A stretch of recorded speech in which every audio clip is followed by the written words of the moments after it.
Welcome to the Capital City Saints, your home for St. Paul Saints baseball.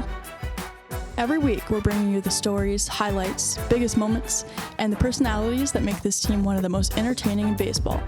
From CHS Field to every stop along the season, we're celebrating the players, the fans, and the tradition that makes the Saints baseball unlike anything else. Welcome to the Capital City Saints, your one-stop shop for everything St. Paul Saints baseball. The Saints ended up losing big last night after a rough outing from Ricky Castro. We'll get into the entire game recap in just a moment here, but got to ask you to please like this video and subscribe to the channel as we try to grow this St. Paul Saints community into the best community in all of minor league baseball. Like I said, the Saints played last night against the third game against the Iowa Cubs of this series. The first pitch was at 6:41 p.m. It was an 83-degree day, 10 mile an hour winds in from right field.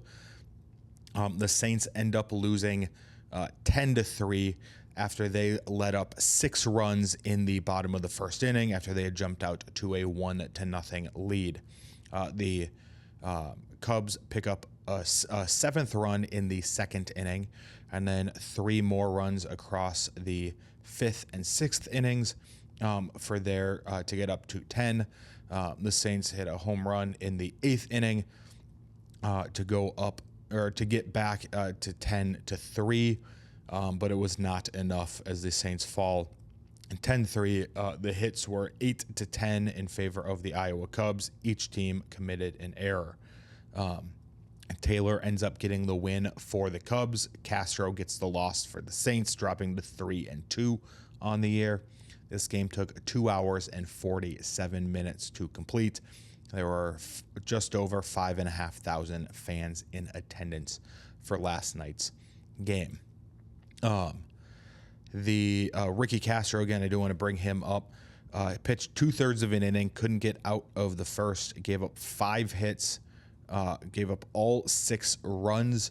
He did strike out 1, walked 1. Again, he had trouble with the long ball, giving up 3 home runs. The Cubs total hit 5 home runs in last night's game. CJ Culpepper came in, pitched 2 1/3 innings, gave up 1 run on 2 hits with 5 strikeouts and a walk. Matt Bowman had 2 innings pitched. He gave up 2 runs on 3 hits with 2 strikeouts, and nobody walked. Garrett Acton, Marco Raya, and Julian Merriweather all came in. They've been in the 6th, 7th, and 8th innings. None of them gave up any runs.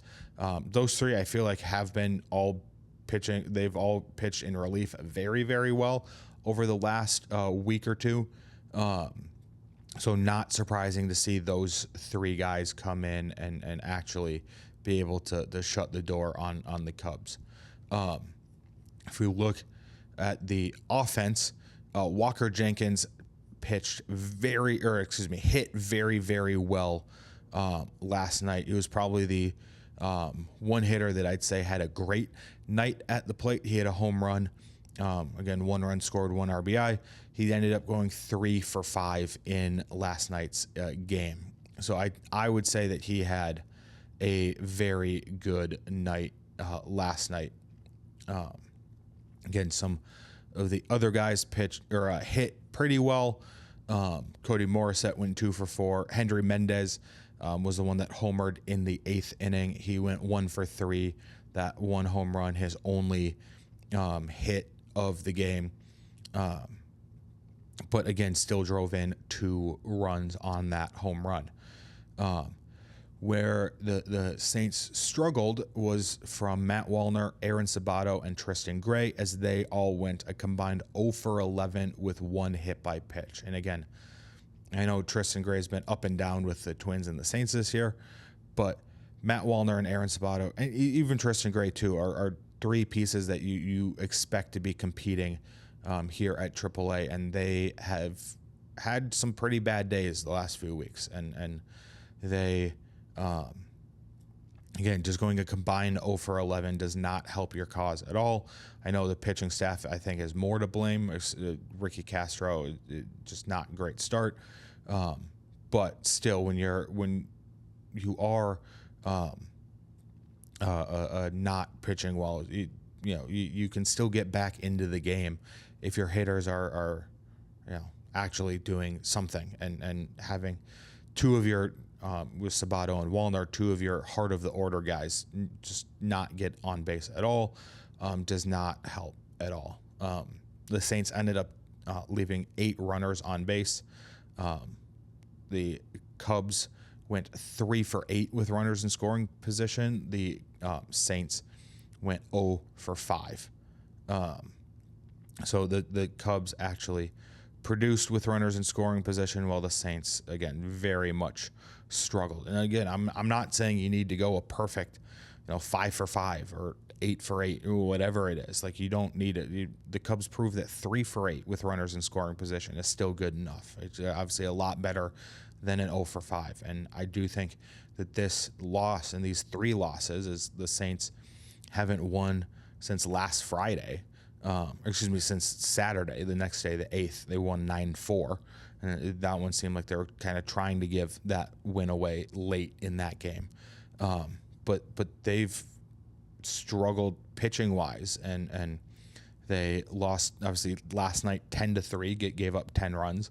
They lost 7-6 2 nights ago, which, again, it was a close game, but pitching staff still gave up 7 runs. Game before that, 6-3 loss at the Field of Dreams game, 6 runs there. So there's 23 runs given up over the last 3 games. And if you include the game before that, where they lost, again, the 4-game losing streak here, they lost that one 11-3. So they have absolutely struggled on the pitching side on this 4-game losing streak here, as they've let up 34 runs in just 4 games played, which is, again, if you're trying to make the playoffs, that is absolutely unacceptable, in my opinion. And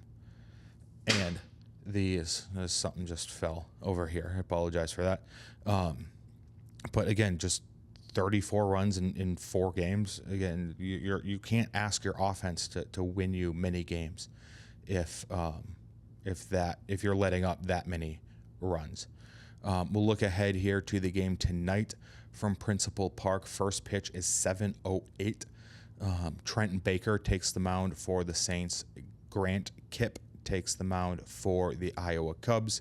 The Saints are 66-50 on the year, so still 16 games above 500. Iowa Cubs are still well below 500 at 48-66. So again, the Saints, the best they can do is tie this series, and they need to tie this series if they want to stay in contention for the second half playoff spot here. So that being said, again, do thank you for joining us for this one. If you do like this video, please leave a like down below. Subscribe to the channel as well. Like I said, we're trying to grow this into the biggest and best community in all of minor league baseball. You can leave comments down below. I try to respond. If you leave questions, I'll respond on air. So if you want a question asked or a question answered on air, please leave those in the comment section down below. We'll see you next time. Peace.